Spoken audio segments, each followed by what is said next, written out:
Chelsea have had a difficult start to this season. Injuries, red cards, and have already dropped 7 points in the Premier League.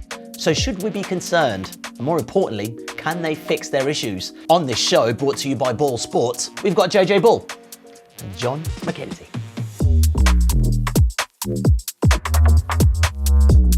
JJ, let's get into this. Chelsea have dropped points, but exactly how have they dropped those points? Well, let's put this into context. They dropped points versus Man United, but they had 10 men, so that kind of happens. They lost to Bayern, but that's Bayern Munich, that happens. They destroyed West Ham, they beat Fulham 2-0, that's both of those are good. They drew with Palace in the opening day, which is not ideal, but they also drew with Palace earlier in the season, last season, so these things all happen. The only game they dropped points where you'd really look at it statistically and worry, I would say, is the one against Brentford, because you think they should probably beat them. And if we look closer at that game, what we see is in the first half against Brentford, Chelsea are largely nullified by what Brentford are doing. A lot of teams now know exactly how Chelsea are going to build up, so they have things in place to stop them, usually man-to-man marking systems.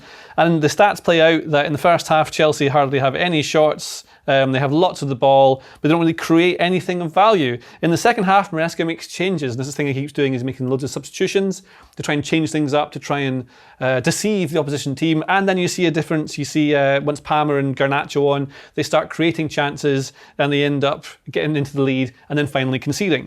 But we can look at the goals that they've specifically conceded in those goals to see where they're dropping the points, because they tell us even more about Chelsea. Now, the second goal, I'm doing it in reverse order, I'm not sure why, but we're doing that, is a throw-in, the new weapon in the Premier League. The throw-in is chucked towards the near post. As you'll see, there are lots of players gathered at the front post, but the player who is the hero for Brentford is this lad here, circled, Carvalho. So the ball is chucked towards the near post, lots of players all gather around. I'm not sure if this is exactly what they'd want, Chelsea, but the ball bounces loose, and the real problem is that Garnacho just doesn't track his man, who ends up behind him and taps him. So that's kind of an individual error, you can maybe argue, but Brentford are good at long throws, so that's a thing that happens. But the first goal they can see tells us actually about what Chelsea are doing and how they're trying to play and what's happening to them. Because here you have, I think it's Chalobah is trying to play this direct pass out wide. What Chelsea do a lot from build-up is they try and play to the middle, but they're often marked, they can't do that, so they end up going wide diagonally to the players out wide. Chalobah is trying to play this pass out wide. He doesn't do it very well. The yellow line is where he wants to put it. The red line is where he puts it and gives it directly to Brentford, who are set up to then counter-attack this. But luckily for them, the ball drops loose. Chelsea have it. The ball goes out wide. Exactly what we're saying is always the diagonal pass out wide, always. Because what they want to do is get the ball to the wide player here on the wing. So the winger then takes the ball. They get to the final third, and you have Chelsea kind of in their set shape. They want players in position so they can protect against counter-attacks. If they're not in the right exact shape, then there's a problem. Maybe they might be able to be countered. And what we see is the ball goes into the box, the ball is headed away, and then you have, I think it's Chalobah again, pushes up to try and slide in to win the ball, but he does not win it. In fact, Brentford win it. And so what happens is the ball goes inside. Jordan Henderson plays pass of the season so far, over the top to Kevin Schade. And then you see more individual, questionable defending. Tosin's already been beaten by Schade a couple of times in the same thing, cutting inside onto his right. He knows what he's going to do. He should show him more to the left. He doesn't do it, but Shade's a good player. And eventually he doesn't get tight enough. You can see there's a bit too much distance, and Schade slots it below the goalkeeper, who arguably, do I argue it? I don't know. He probably should maybe do a bit better, but this is not a problem Chelsea have. The goalkeeper makes loads of weird decisions, and that's just what happens. I think this is quite interesting though, because I think this is an area that Chelsea have maybe struggled in this season, particularly against teams attacking them directly after they've lost the ball. And this is a big part of the style that Chelsea are playing, right? They want to play in an aggressive manner in possession. And so to do that, they have to set their team up really well in rest defence. We talked about that the other week. This idea that the positions that your players are taking up when you have the ball are important, because if you lose the ball, you don't want to be too open to be countered on. And what I think is really interesting from what we can see from Chelsea in this game is I think they are really well structured in terms of rest defence, but you start seeing lots of little errors creeping in, which means that the structure that they have set up in when they lose the ball actually falls to pieces quite quickly. So this is an example fairly early on in the game, and we can see the sorts of things that JJ is talking about here. There's an attempt by Tosin here to play a diagonal ball into the winger, but he gets it completely wrong, and it goes instead directly to, I think this is Keane Lewis-Potter, the wing back. But we can see that Chelsea are set up in a pretty good rest defence shape. We've got the back three here, you've got your pivot player here, your two centre midfielders are within sort of counter-pressing distance of if you lose the ball in the middle. Basically you've got a 4v3 here, although there is a player encroaching here, because Brentford, what they're going to try and do is they're going to try and get forward in these counter-attacking moments. But in this situation, you think this is a really nice structure. They've got everything in place they need to be able to defend this well. But that's when some of the bad decisions start happening, I think, because I think most managers would want their team to defend this situation in this way. They would want Caicedo to come across to the midfield option here, and then have Fofana dropping off alongside Tosin Adarabioyo, just so that you've got like double coverage on the striker. And then, as you can see here, Chalobah is tracking Igor Thiago, the striker, and then you want, I guess, your this is the fullback now, just tracking onto the other remaining option, who is going to become dangerous potentially, but at this point isn't the most dangerous.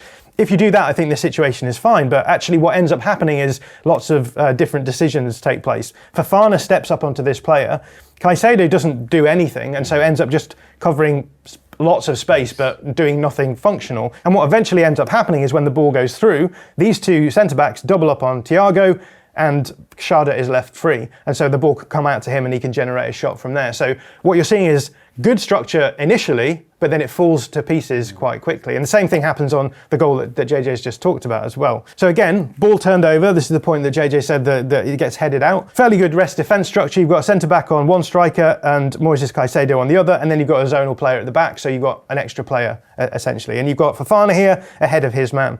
And the problem is that Trevor Chalobah jumps into this challenge against Thiago, doesn't win the challenge. It's maybe the right thing to do though. Like, it is good to step up and try and squeeze them in. Yeah. And I think that's fine. He's followed his man. But the issue here now is that we've got Fernandes and Chalobah, and they both make the same movement. Yeah. So they both move out here, despite the fact there's only one dangerous player in this situation. Mm-hmm. And what that means then is that Chalobah is now doing nothing in this instance. Now we've got Jordan Henderson in this space, who becomes the free man. You can see Caicedo thinking, oh, this is going to become a problem, so he moves in, but because he's too far away, because he's responding to actually the player should probably be on Henderson instead, he isn't actually able to arrive in time. But then you kind of look at this and you think it's still okay. We've got a zonal defender here. Yeah. You've got Fofana with Xhaka here, and you know Fofana is in advance of Xhaka, so you think, okay, 2v1 maybe is possible. This shouldn't be an issue. Clever disguised pass inside to Henderson. This is a clever disguised pass, but the issue then becomes that Henderson now again has loads of space on the ball to play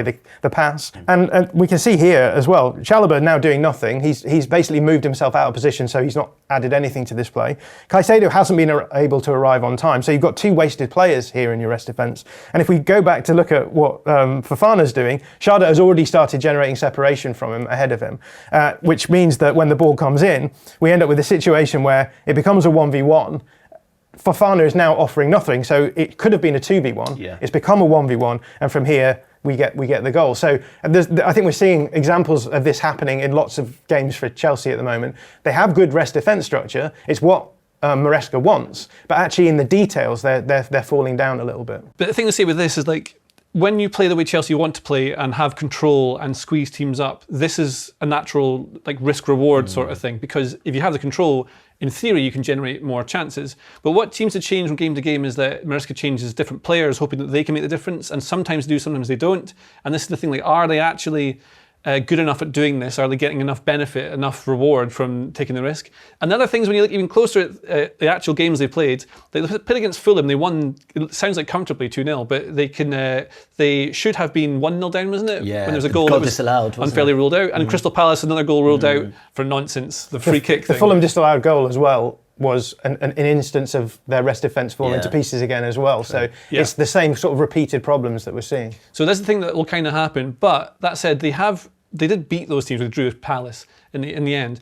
But like, some expected points models have Chelsea, like Wyscouts has them top of the league, so obviously means they're doing quite well according to Wyscout. But other ones like Understat and I think Opta have them various like 7th and 5th or something like that, in different places anyway. But the point being is that they are generating chances, but maybe not enough, but they're also conceding chances by doing that style of football. So are they gaining the benefit of what they want from it? Are they dropping points when they shouldn't be? Is it because individuals are making errors, or because the system is causing them issues? Well, there are two other managers trying to play this kind of controlled style of football in the Premier League. I would say Guardiola and Arteta. We saw them play each other last weekend. Are they struggling as well? Yeah, I think this is the really interesting question, because what we're seeing is Maresca moving towards this heavy control style of play at a point in time when the two biggest advocates in the Premier League in Arteta and Guardiola seem to be maybe moving away from it a little bit. But let's just talk about the theory quickly, because when we're talking about controlling the game, we're not just talking about controlling the game with the ball. They don't just want to have high possession, these coaches. They also want to have territorial dominance as well. So if you listen to Guardiola through the last 15 years, he's always saying, I want my players to control the ball as far away from our goal as possible. And so what you see when City play, or particularly in their pomp, they would try and squeeze the opponents right the way up the pitch. And this gives you a few advantages, right? It's much easier for you to control the ball because you can set yourself up in a structure where all the players know exactly what they're doing. You're really close to the opponent's goal, so you can have chances as well. And if the opponent win the ball, then it's that you're farther away from the goal, right? So it's harder for them to score. But there are weaknesses to the system. One of them, which actually hurt Manchester City last season, which is actually when teams do get the ball, they're becoming much better at causing counter-attacking scenarios from these deep attacks. So I've just got a bit of data to show you about how things are changing actually quite remarkably for City over the years. Because these fast breaks can become very dangerous chances because you're leaving a lot of space open. City are set up to try and stop those from becoming a problem. We've just talked about Chelsea doing the same thing, right? They're setting up their rest defence, trying to make sure that they don't allow these turnovers to become problematic, but teams are finding more and more ways of doing that. But interestingly enough, Manchester City are actually getting better at defending these fast break moments. But we've got to be really clear about what they're getting better at, because what they're getting better at is stopping these things from happening in the first place. So this is the data here just showing you how many fast breaks City have conceded through the last few seasons. And you can see that that number is dropping down. So City are getting better at stopping these fast breaks at source, which is a good thing. But the problem is they're getting much worse when it comes to stopping these fast breaks when they do happen from becoming dangerous. And this is a really, I think, stark graph in front of us here, because what this shows is the amount of fast breaks that opponents need to generate a shot from those fast breaks. So the higher the number here, the better City are defending. So over 100 fast breaks required in the 2018-19 season before an opponent would get a shot. That's a really sustainable way of being able to play against teams if you're able to control them like that. But very quickly, that number jumps all the way down. By the time we get to last season, they're down at around 17 fast breaks per shot. So teams, when they can generate fast breaks, although they're less likely to do it against City, are much more likely to create dangerous chances from them. And this shows up in the expected goal numbers from fast breaks. So we can see through time, we're seeing that gradual increase. I think, it's easy to look at the big jump up last season. We all know about City's problems last season. But already we see a 100% jump up between 21-22 and 22-23, and the direction of travel is clear. If you look at Arsenal and Chelsea and Manchester City across this metric, it's becoming clear that these teams are struggling to stop opponents from causing them problems in fast breaks. So already that raises a question of, okay, we're in a situation where Chelsea are wanting to move into this sort of style of control. But this style of control has never looked more, I think, fragile than it does at the moment. The other issue with this style of play that we talked about, remember when we had it on the board and you're squeezing the opponent deep into their own box, it actually becomes very hard for you to break those teams down. So teams who have this high territory possession dominance will often come up against these low blocks. And the idea is that you generate enough chances to be able to eventually break them down because you have so much possession around their goal. But what we're starting to find as well is that teams are becoming much better at stopping these sorts of situations from occurring, right? So there's a lot of teams now who will allow City and Arsenal and Chelsea the ball and say, you're going to be slow and patient in your build-up to try and force us deep. We're going to allow that and then get you to break us down. So this is a problem that Arsenal have struggled with in the last few seasons. So I've just got a viz here that I've showed in the last few pieces of content that I've done. But I think it's really indicative of what's happening with Arsenal, because these are all games against teams who aren't in the Big Eight in the Premier League. And a lot of these games you would expect Arsenal not to drop points, but they have. But actually, if we look at the possession data here, there's a couple of caveats, because Brighton and Bournemouth at the top here, they're red card games. But the rest of the games, for the most part, Arsenal have a load of possession and they're not able to actually break down the team that they're playing, and it's causing them drop points and therefore not winning the league, when you look at all of their numbers and you think they should be doing better here. And I think a lot of this is down to finding it harder to generate from against these settled defences. If you build up in a patient control way, you hold a lot of the ball, you're giving the opponent plenty of chance to fall into these nice defensive structures. I think what we've seen from Arsenal this season is they're trying to find ways of overcoming that by playing a little bit more directly. Because if you can play more directly, you can get in behind teams before they settle in their defensive blocks. Don't want to talk about that too much, because we've just got a video out on our channel looking at why and how Arteta is changing Arsenal's play style this season. So if you're interested in that, go and check that out. That'll be on the same channel. And this isn't just a problem that Arsenal have been having, City have been having it as well. And what we can see if we actually look at the way that City are attacking this season, albeit it's only been 5 games so far, so it's a small sample size. But if we look at 2 different types of shot, and see how City are generating chances, we can see a pretty indicative shift, I think, because we've got here on the left-hand side shots from sustained attacks. Now, sustained attacks are when you have possession of the ball, you make 8 passes before you get a shot, which, for a team like City, as we said, they're going to try and force opponents back and pass it around the box until they generate. So you'd expect a lot of those. And last season, we did see a lot of that. But if we fast forward to this season, that number has dropped right down. You could argue that they've played, for example, Arsenal, so that will tweak the numbers a little bit, but it's a massive drop down from around 30%. On the other side, if we look at shots from direct attacks, and direct attacks are basically chances where you start in your own half, you end up with a touch in the box or a shot, and more than 50% of that sequence is in a forward trajectory, so you're going down the pitch, you're basically attacking directly, that's what it's called. City weren't doing that as much last season. We can see right down in around the 15% mark. And this season, they've jumped up over 30%. So the style of play that City are using now seems to have changed a little bit. In part, I think, because they're finding it harder to be able to possess against teams. They're finding it harder to break teams down. And therefore, they've had to evolve and find another way of doing things. Again, we've just talked about Chelsea. Sometimes they struggle against these low blocks. Sometimes they struggle to generate repeatable and dangerous chances. And they're moving their system towards this style of possession dominance, territorial dominance, at a point in time where these other teams who've been using it for a few seasons are starting to move in a different direction. So I think it raises a lot of questions really about what Chelsea are going to be able to achieve in the current tactical landscape.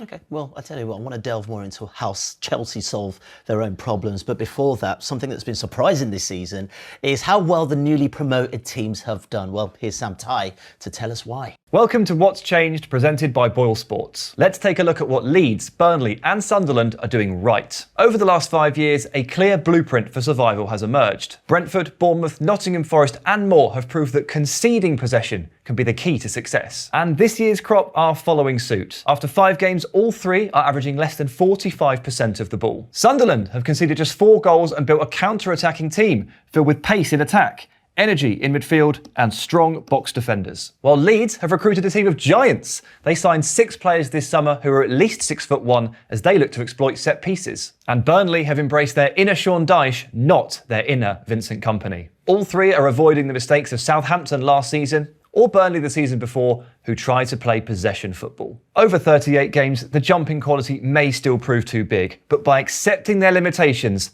they've given themselves a fighting chance. Well, some good news for the newly promoted sides, and as we mentioned earlier, Arsenal are trying to play a bit more direct. JJ, what are Chelsea trying to do? Less of that. So you can see an expected goals for and against over time. What's happened is that Pochettino was in charge, remember that. The Maresca came in charge, and you can see that this downwards arrow, basically, that's not going to be by accident, that'll be by design. So that's trying to minimise risk because they were conceding a lot of goals under Pochettino. So by reducing risk, you sort of naturally reduce your chances created, I think. So that's kind of what you're seeing is lower XG created. And I think a lot of it is down to kind of predictability. So we talked earlier about how Brentford are able to play against them and things like that. Like every team is playing against them in a similar way to stop them being able to build and get to the final thirds, and it's quite slow. And you can see it in other numbers. For example, last season, they played the 7th most long passes per 90 of any team in the Premier League. I think that would probably actually be higher at the start of the season and lowered because they ended up playing far more medium and short passes. And this season we can really see what Maresca wants because they've played the most passes of any team for the start. But they have the most short passes and most medium passes, but the 3rd fewest long passes. Only Brighton and Man City have made fewer long passes. So they're not going long. It's not that they don't do it either. Like you can see an example against Bayern Munich in the Champions League. Like when the pass is on and they've got a player like Reece James who can actually make the pass, they will try and ping it to them. They will do that, but not always. Only when it's kind of a safe option or it's maybe the best option at the time. One of the problems they've also got, I think, is that because they've got João Pedro playing as a striker just now, they don't have anyone running in behind. And what you see when you try and play through lines like this is like it might look like this in some versions of build-up. Maybe Palmer drop in, maybe Enzo might drop in or something like that. But teams basically put one player marking the pivot player, one will show the ball to one side so the rest of the team can show them to that side when they're pressing. They'll end up playing those diagonal balls, like I'm saying, out to the winger, who'll take on a winger, fullback 1v1, get to this sort of position, and then it's a case of chucking it in that way or trying to get round them, chucking it in this way. João Pedro's very good at receiving the ball with his back to goal and linking play, but then this means that the other team can squeeze up.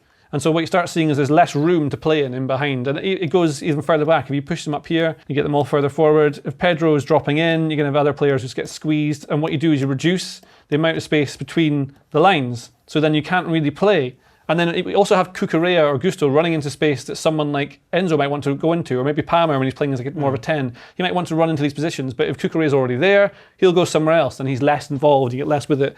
But if you have a player like Liam Delap's obviously injured, or Nicholas Jackson last season, you can do different things with the opposition defence. So the run of form last season when they start going down with XG, it's probably a bit of style, but also Jackson got injured, so he wasn't there for a lot of it. And so you reduce the impact that certain creative players can have in the space they get, because you're just reducing the space. I'm not showing this exactly very well here, but these lines are very tight together. If you can create more distance between them, you have more room to play in. And so if you have someone like Liam Delap, let's put him over here. We'll get Pedro. Oh, you can't come on, he's injured. He's injured, what are you doing? The computer says no because he's injured. It's accurate.